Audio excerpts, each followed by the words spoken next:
Let me start by saying this. Learning to stand on your own 2 feet, emotionally and mentally, is one of the most liberating things you'll ever do. It's not always easy. I've been there, feeling the ache of relying on others, feeling let down when people didn't meet my expectations, and struggling to find my footing when someone I depended on wasn't around. But what I've learned is this: you don't need anyone to define your worth, your happiness, or your peace. That power lies within you, and once you claim it, no one can take it away. I know what it's like to feel that pull, that need for someone else to validate you or make you feel whole. For a long time, I thought my peace depended on the approval of others, on being needed or loved in return. But let me tell you, that mindset is a prison. It keeps you chained to the ups and downs of others, their moods, their choices, and their attention. The truth is, real peace comes when you stop placing your inner stability in someone else's hands. It starts with one powerful realization: you are enough, right here, right now, as you are. The love you crave, you can give it to yourself. The security you seek, you can build it from within. The freedom you yearn for, it's already yours, waiting for you to let go of the fear of being alone. This isn't about shutting people out or pretending you don't care about relationships. It's about building a foundation so strong that your life doesn't crumble when someone walks away, when things don't go as planned, or when the world around you feels chaotic. It's about reclaiming your power, understanding that no one but you is responsible for your peace. I've learned that when you let go of the need to control others or cling to their presence, something incredible happens. You find a sense of calm that doesn't depend on anyone else. You realize that solitude isn't a punishment, it's a sanctuary. You start to see yourself clearly without the noise of external opinions clouding your vision. And you grow stronger, more resilient, because you've built a life that's rooted in your own values, not someone else's. Let me be honest, it's not always comfortable at first.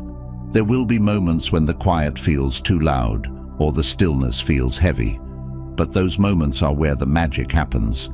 That's where you discover your true self, where you learn to sit with your emotions, process them, and emerge stronger. It's not about rejecting the world.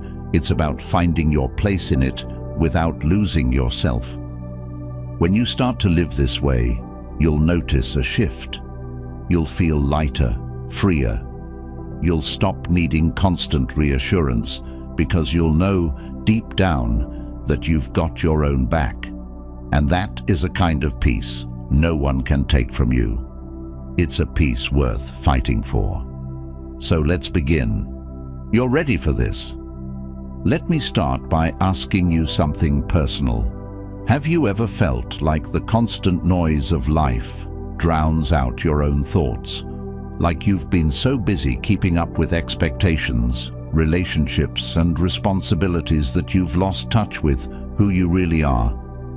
I've been there, caught in the whirlwind, feeling like solitude was a void to avoid rather than a place to grow. But I learned something life-changing. Solitude isn't the enemy. It's where you find yourself. It's where you reclaim your independence. And today I want to show you how it can become your greatest ally. Solitude is often misunderstood.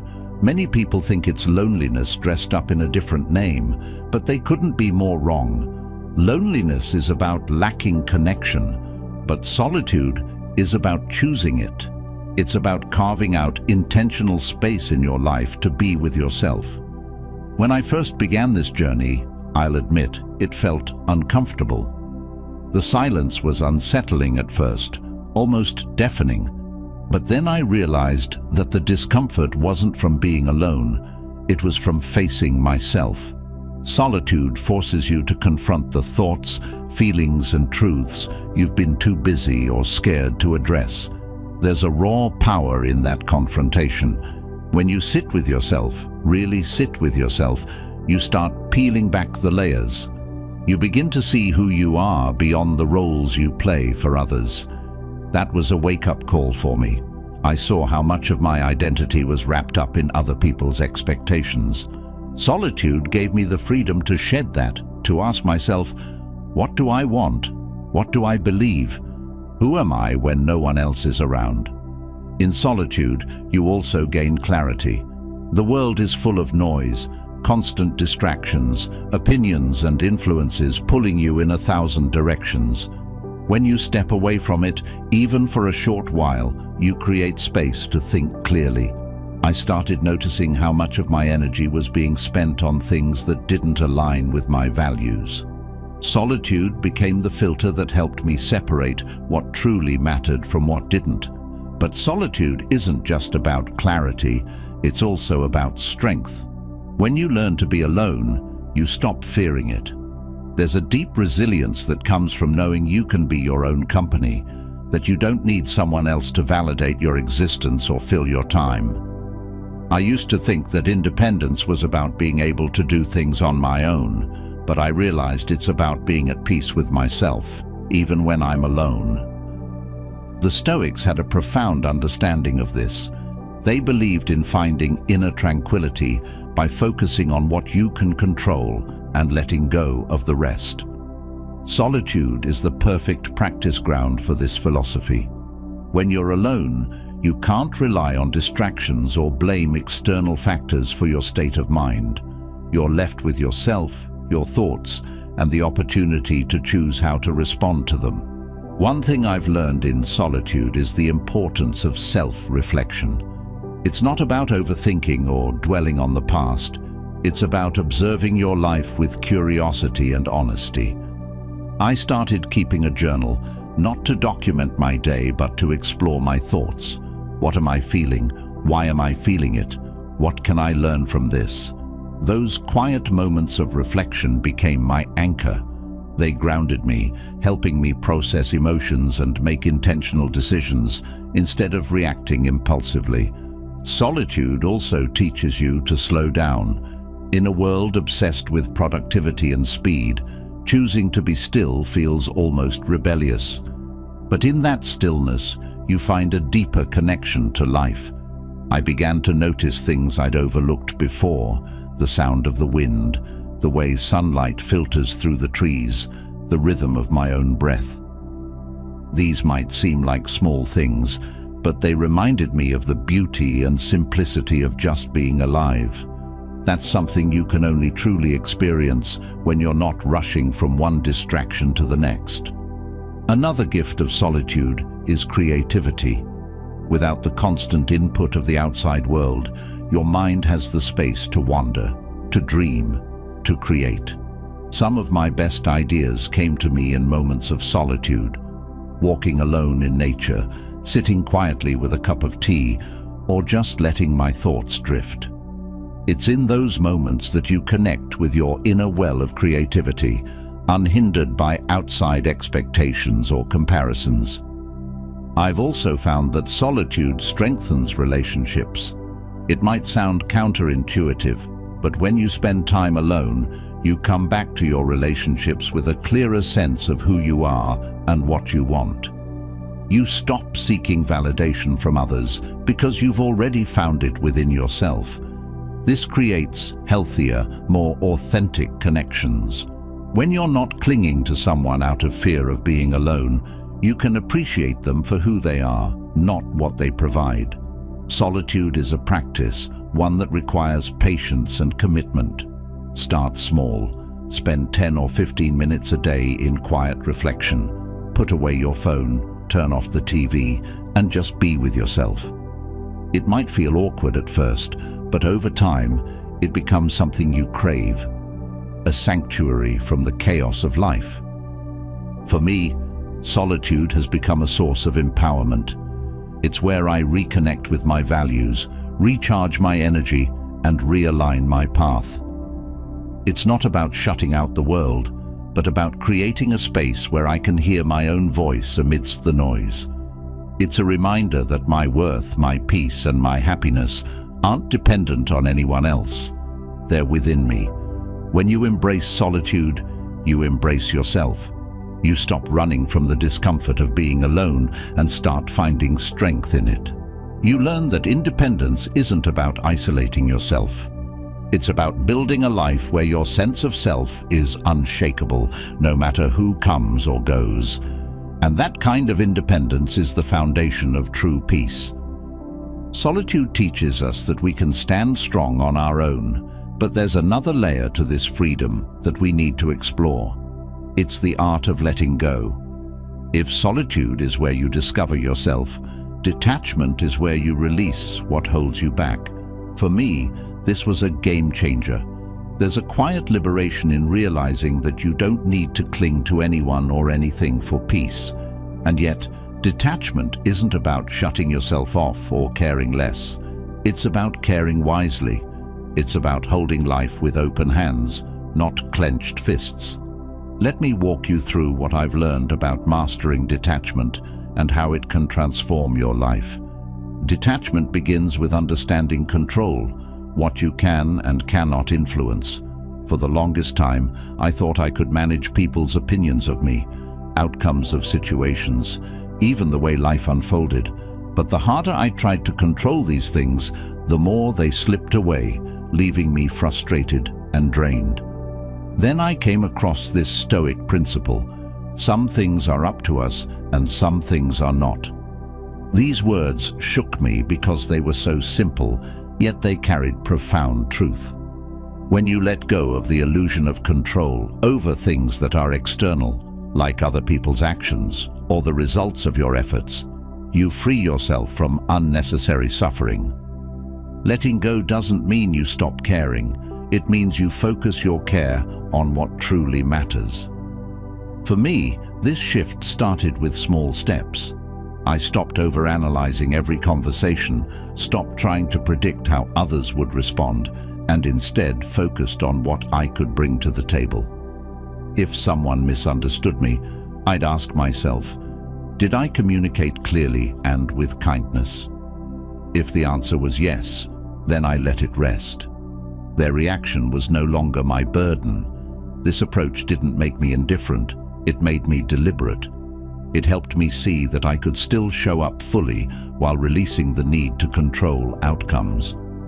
One of the hardest parts of detachment is accepting impermanence.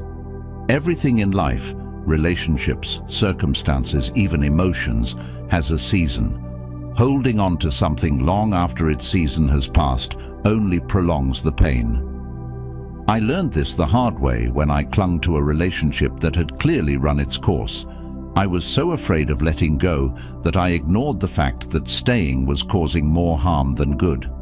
It wasn't until I embraced the Stoic idea that change is a natural part of life that I found peace. Life moves forward, whether we accept it or not. When we release what no longer serves us, we make space for what's meant to come next. Detachment also means freeing yourself from the need for constant approval. This was a tough one for me because, like many people, I wanted to be liked, understood, and validated. But I realized that tying my sense of self-worth to others' opinions was like building a house on quicksand. It was unstable and exhausting. Detachment taught me to root my worth in something solid, my own values. When you live according to your principles, you don't need external validation to feel good about yourself. You know you're on the right path, even if others don't agree. Another aspect of detachment is learning to let go of expectations. Expectations are often disguised as hopes, but when they're rigid, they set you up for disappointment. I used to map out how I thought things should go, and when reality didn't match my plans, I'd feel defeated. Letting go of expectations doesn't mean you stop dreaming or setting goals. It means you approach life with flexibility, understanding that while you can influence outcomes, you can't guarantee them. This shift made me more resilient. When plans didn't work out, I no longer saw it as failure, but as redirection. I'd ask, what can I learn from this? And move forward. Detachment isn't just about relationships with people or circumstances. It's also about your relationship with yourself. I used to beat myself up over every mistake, holding on to guilt like a badge of honor. But detachment taught me the power of self-forgiveness. When you detach from the need to be perfect, you allow yourself to grow. You stop seeing mistakes as evidence of failure and start seeing them as lessons. This shift doesn't just bring peace, it brings progress. One of the most freeing lessons in detachment is learning to live in the present moment. Clinging to the past or obsessing over the future robs you of the here and now. I've spent countless hours replaying old conversations in my head, wishing I'd said something different or worrying about things that hadn't even happened yet. But detachment means letting go of what was and what might be, so you can fully experience what is. The Stoics called this living in accordance with nature, and it's a practice I try to embrace daily. When I catch myself drifting into regret or anxiety, I gently pull myself back to the present, asking, what can I do right now to live well? Detachment also transforms how you handle loss. Whether it's the loss of a loved one, a job, or even an identity you once held dear, detachment helps you grieve without being consumed. It teaches you to honor what was while accepting that life is constantly evolving. When my circumstances changed in ways I didn't want, I clung tightly at first, resisting reality. But the more I fought, the more I suffered. When I finally let go, I found a strange kind of peace. Not because the loss didn't hurt, but because I stopped resisting it. I allowed myself to feel the pain, process it, and move forward. Through detachment, I've also learned the value of gratitude. When you let go of the need to hold on to everything, you start to appreciate what you have in the moment. Gratitude becomes less about accumulating things or relationships, and more about noticing the beauty in what's already here. I began practicing gratitude daily, not as a superficial exercise, but as a way to ground myself. It's amazing how much lighter you feel when you focus on what you have instead of what you fear losing. Ultimately, detachment is about freedom. It's about releasing the chains of control, expectations, and fear that keep you from fully living. It's not about caring less, it's about caring wisely. When you embrace detachment, you don't lose connection, you gain clarity. You stop being weighed down by what you can't control and start focusing on what you can. You find strength in accepting life as it is, not as you wish it to be. For me, detachment has been a journey, one that's still unfolding. But each step has brought me closer to a peace that doesn't rely on external circumstances. And that peace, I've learned, is priceless. Letting go of external attachments opens the door to something even more profound: the ability to rely on yourself emotionally. Once you stop clinging to people or circumstances for your peace, the next step is learning to cultivate that peace from within. This is where real strength lies, not in controlling the outside world, but in mastering your inner one. For me, this shift was transformative. When I realized that emotional self-sufficiency was the key to true independence, everything changed. I stopped looking outward for validation and started building a foundation within myself that no one could shake. Emotional self-sufficiency begins with self-awareness. You can't create inner stability if you don't understand what's going on inside you. I remember the first time I sat down and really listened to my emotions. It wasn't easy. There was anger, fear, insecurity, feelings I'd been avoiding for years. But instead of running from them, I decided to get curious. What was I really feeling? What triggered these emotions? And most importantly, how could I respond to them in a way that served me instead of sabotaging me? That's when I realized that emotional self-sufficiency doesn't mean suppressing your feelings. It means understanding them and learning how to handle them without depending on someone else to fix them for you. One of the biggest lessons I learned was how to validate myself. For so long, I'd relied on other people to tell me I was good enough, smart enough, or worthy of love. But the problem with external validation is that it's fleeting. One day it's there, and the next, it's not. I realized that if I wanted lasting peace, I had to stop waiting for others to approve of me and start approving of myself. This doesn't mean ignoring feedback or isolating yourself from others' perspectives. It means building a core sense of worth that doesn't crumble when external praise fades or criticism arises. To strengthen this, I started practicing self-compassion. Instead of beating myself up over every mistake, I began to speak to myself with the same kindness I'd offer a friend. I'd tell myself, "You're doing your best, and that's enough." At first, it felt strange, even uncomfortable. But over time, I noticed something incredible. The more I supported myself, the less I needed reassurance from others. I became my own source of comfort, my own cheerleader. That shift was empowering because it meant that no matter what happened around me, I had a solid foundation within me. Another part of emotional self-sufficiency is learning to manage your reactions. Life is full of triggers, things people say, situations that don't go as planned, disappointments that hit hard. I used to react impulsively, letting my emotions dictate my actions. But I realized that reacting without reflection only gave my power away. The Stoics taught that while we can't control what happens to us, we can control how we respond. That idea changed everything for me. Now, when something stirs up strong emotions, I pause. I breathe. I ask myself, what's within my control here? This practice of pausing before reacting not only keeps me grounded, but also reinforces the idea that I'm in charge of my inner world, no matter what's happening externally. Emotional self-sufficiency also involves setting boundaries, not just with others but with yourself. I had to learn to say no to the habits and thought patterns that drained me.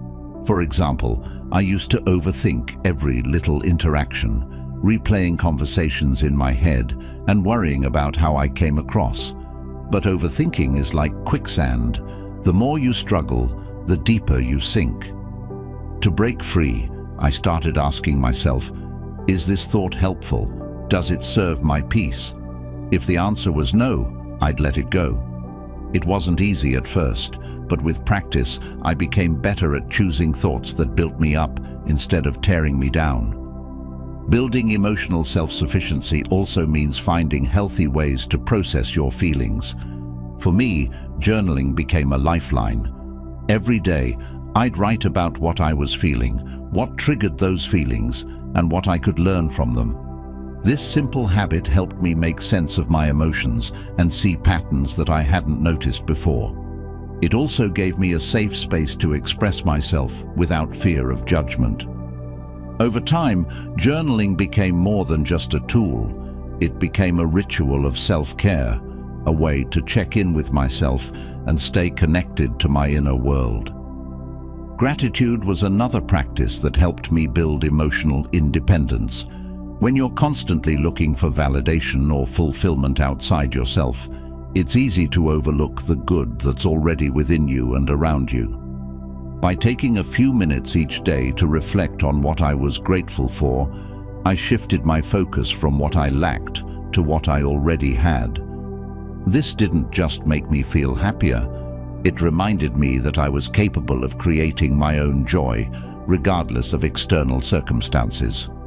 One of the most challenging but rewarding aspects of emotional self-sufficiency is letting go of the need for constant companionship. I used to think that being alone was something to be avoided, a sign that something was missing in my life. But I've learned that solitude is a gift, not a punishment. It's in those quiet moments that you really get to know yourself, your strengths, your desires, your values. By embracing solitude, I discovered that I didn't need someone else to fill my emotional gaps. I could fill them myself. Emotional self-sufficiency doesn't mean shutting people out or becoming emotionally detached. It means being whole on your own so that your relationships are built on mutual respect and connection, not neediness or dependence. When you don't rely on others to meet your emotional needs, you free them to be themselves, and you free yourself from the anxiety of trying to control them. This creates healthier, more authentic connections because they're based on choice, not necessity. For me, developing emotional self-sufficiency has been a journey, not a destination. It's something I work on every day through self-reflection, mindfulness, and intentional action. But the rewards are worth every ounce of effort. I no longer feel like a leaf in the wind, tossed around by the actions or opinions of others. I feel grounded, steady, and at peace. And the best part is knowing that this strength comes from within. It's mine, and no one can take it away. If there's one thing I've learned, it's that true freedom isn't about cutting ties with others. It's about building a relationship with yourself that's so strong, so secure, that you can stand tall no matter what life throws your way. When you stop relying on others for emotional stability, you begin to see yourself in a way that feels raw, honest, and sometimes uncomfortable. That self-awareness is powerful, but it often brings you face to face with a feeling we all dread: loneliness. It's that hollow ache, that sensation of being disconnected. For a long time, I thought loneliness was something to avoid at all costs, something to fight or escape. But I've learned something transformative. Loneliness isn't the enemy. In fact, it holds the key to profound personal growth. The moments when you feel most alone are often the ones where your greatest breakthroughs happen, if you're willing to lean in and listen. Loneliness, at its core, is just a signal. It's your mind and heart telling you that something is out of alignment, that there's a space within you waiting to be filled. For me, that realization was a turning point. Instead of running from the feeling, I decided to treat it as an invitation to explore, to confront, and to understand myself on a deeper level. This wasn't easy at first. Sitting in the silence of my own thoughts felt uncomfortable, almost unbearable at times. But as I learned to embrace it, I discovered something unexpected. The stillness wasn't empty. It was full of potential. The first thing I did was to stop labeling loneliness as a negative emotion. Instead, I started asking questions. What am I feeling right now? Why does this moment feel so heavy? What am I avoiding by seeking distractions? Those questions led me to insights I'd never considered before. I realized that much of my loneliness wasn't about the absence of others. It was about the absence of connection with myself. I'd been so focused on external relationships that I'd neglected the most important one, the relationship with my own soul. Once I reframed loneliness, it became less about what was missing and more about what could be gained. In those quiet moments, I started to see things clearly. My fears, for example, became less intimidating when I sat with them instead of running from them. I began to recognize patterns in my life, habits, thoughts, and behaviors that weren't serving me. Loneliness gave me the space to reflect on those patterns without judgment. It became a sacred space, a time to explore who I was and who I wanted to become. One of the most surprising gifts of loneliness was clarity. Without the constant noise of other people's opinions, I could hear my own thoughts for the first time in years. I started to ask myself big questions. What truly matters to me? What do I want to create in this life? What am I holding on to that I need to let go of? The answers didn't come all at once, but over time, they started to emerge. And with each answer, I felt a little more grounded, a little more aligned with my core values. Another lesson loneliness taught me was the power of being present. When you're constantly surrounded by others or distracted by noise, it's easy to lose touch with the present moment. But in solitude, there's nowhere to hide. You're faced with the now, the sensations in your body, the rhythm of your breath, the thoughts swirling in your mind. At first, this level of presence felt overwhelming, but as I leaned into it, I realized how grounding it could be. By focusing on the present, I found a sense of peace that didn't rely on external circumstances. That peace became a foundation for everything else in my life.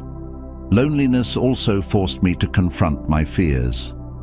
Fear of being alone, fear of failure, fear of not being enough. These fears had been running in the background for years, shaping my decisions and holding me back. But in the quiet of solitude, there was no escaping them. I had to face them head-on. What I discovered was that fear loses its power when you stop avoiding it. By acknowledging my fears and sitting with them, I began to understand them, and with understanding came freedom. I realized that most of my fears were rooted in stories I'd been telling myself, stories that weren't even true. In this process, I also discovered the beauty of aligning my actions with my values. Loneliness gave me the space to reflect on what really mattered to me, not what others expected of me.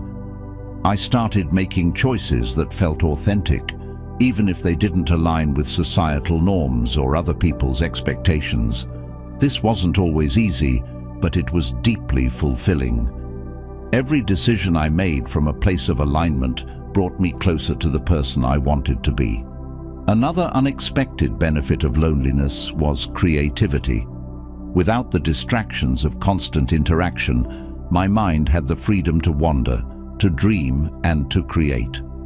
Some of my best ideas and most meaningful insights came to me in moments of solitude. Whether it was journaling, sketching, or simply letting my thoughts drift, I found that creativity flowed more easily when I embraced the quiet. This wasn't just about producing something tangible, it was about connecting with a deeper part of myself, a part that thrives in stillness. One of the most profound shifts I experienced was learning to view loneliness as a teacher. Instead of seeing it as something to be avoided, I started to see it as an opportunity. What can this moment teach me about myself? What wisdom can I gain from sitting with this discomfort? By approaching loneliness with curiosity instead of resistance, I turned it into a source of growth. It became a time to strengthen my resilience, deepen my understanding, and cultivate a sense of inner peace. Loneliness also taught me the value of self-compassion. In those quiet moments, I had to confront my own flaws, mistakes, and insecurities. But instead of judging myself harshly, I learned to offer myself kindness. I began to see that loneliness wasn't a reflection of my worth. It was simply a part of the human experience. By embracing it, I was able to treat myself with the same empathy I'd offer a friend. This shift didn't just change how I felt about loneliness, it changed how I felt about myself. The final gift loneliness gave me was connection, not with others, but with life itself. When I stopped fighting the silence, I started noticing the beauty around me. The way sunlight dances through the trees, the sound of rain against the window, the feeling of my own heartbeat. These moments of connection reminded me that I'm never truly alone. I'm part of something bigger, something vast and infinite. And in that realization, I found a sense of belonging that no relationship could ever provide. Loneliness, when embraced, becomes a sacred space for growth. It's a place where you can confront your fears, clarify your desires, and realign your actions with your core values. It's not about isolation, it's about introspection. It's not about what's missing, it's about what's possible. For me, this journey has been one of the most challenging and rewarding experiences of my life. And while the path isn't always easy, it's always worth it. Because on the other side of loneliness is a deeper connection with yourself, a connection that forms the foundation for true inner peace. As I began to embrace the growth that comes from solitude, I noticed something else. Life often feels heavy, not because of what we lack, but because of what we carry unnecessarily. I used to think that more was better, more possessions, more commitments, more connections. But the truth is, the constant pursuit of more left me drained and distracted. It wasn't until I started letting go of the excess and focusing on simplicity that I began to feel lighter, freer, and more at peace. Simplicity isn't just about decluttering your space. It's about decluttering your life, your mind, and your heart. Let me show you how the beauty of living with less can transform your inner world. Simplicity starts with a shift in mindset. For years, I measured my success by how much I had, whether it was possessions, achievements, or relationships. But the more I accumulated, the more I felt like something was missing. That's when I realized I was chasing quantity over quality. Simplifying isn't about deprivation, it's about prioritizing what truly matters. It's about asking yourself, does this bring value to my life? Does it align with my values? When I began to answer those questions honestly, I started letting go of what didn't serve me. And with each thing I released, I gained a little more clarity and peace. One of the first areas I simplified was my surroundings. I used to hold on to things because of sentimental value or the fear that I might need them someday. But clutter in your physical space creates clutter in your mind. I began by sorting through my belongings, keeping only what was meaningful or useful. At first it was hard. There were so many just-in-case items I felt reluctant to part with. But as I let go of the excess, I felt a sense of relief. My home became less chaotic, and so did my thoughts. Living with fewer things doesn't mean you live without. It means you live with intention. Simplicity also transformed my relationships. I used to think that having a wide circle of friends was a sign of a rich life. But over time, I realized that not all relationships are nourishing. Some connections drained my energy, while others uplifted me. Simplifying my relationships meant focusing on quality over quantity. I started prioritizing the people who added joy, support, and growth to my life. Letting go of relationships that no longer aligned with my values wasn't easy, but it was necessary. By creating space, I deepened the bonds with those who truly mattered. Another aspect of simplicity is learning to say no. I used to overcommit myself, saying yes to every opportunity, every request, every invitation. I thought being busy was a sign of importance, but being busy isn't the same as being fulfilled. I realized that every time I said yes to something that didn't align with my priorities, I was saying no to something that did. Simplifying my schedule meant being honest about what I truly wanted to spend my time on. Now when I say yes, it's with intention, and it feels so much more meaningful. Simplicity isn't just about the external, it's about the internal too. I started simplifying my thoughts by practicing mindfulness. I used to let my mind spiral with worries about the past or anxieties about the future, but simplicity taught me to focus on the present. Mindfulness became a daily practice, whether it was through meditation, deep breathing, or simply paying attention to the moment I was in. By quieting the mental noise, I found a sense of calm that no amount of external achievement could provide. One of the greatest gifts of simplicity is the ability to focus on what truly brings joy. Before, I was so distracted by the pursuit of more that I overlooked the simple pleasures right in front of me.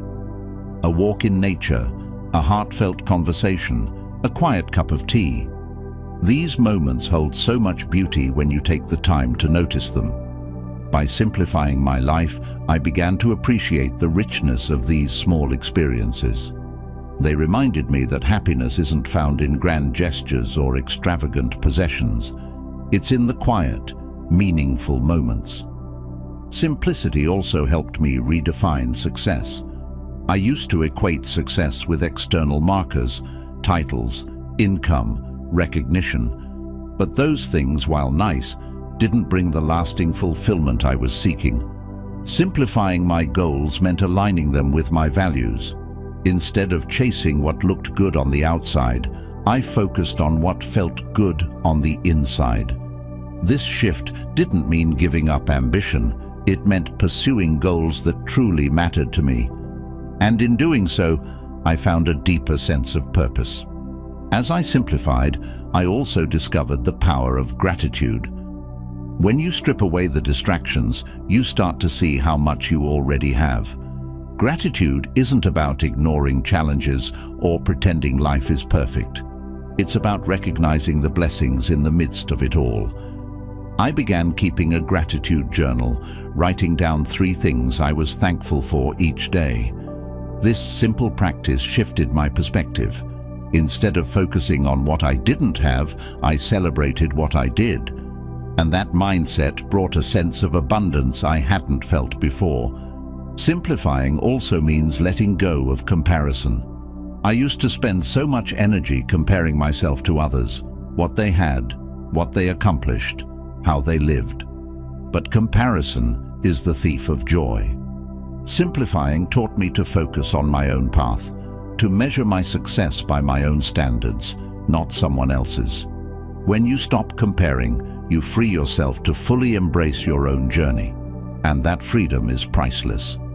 Living with less has also helped me connect more deeply with nature.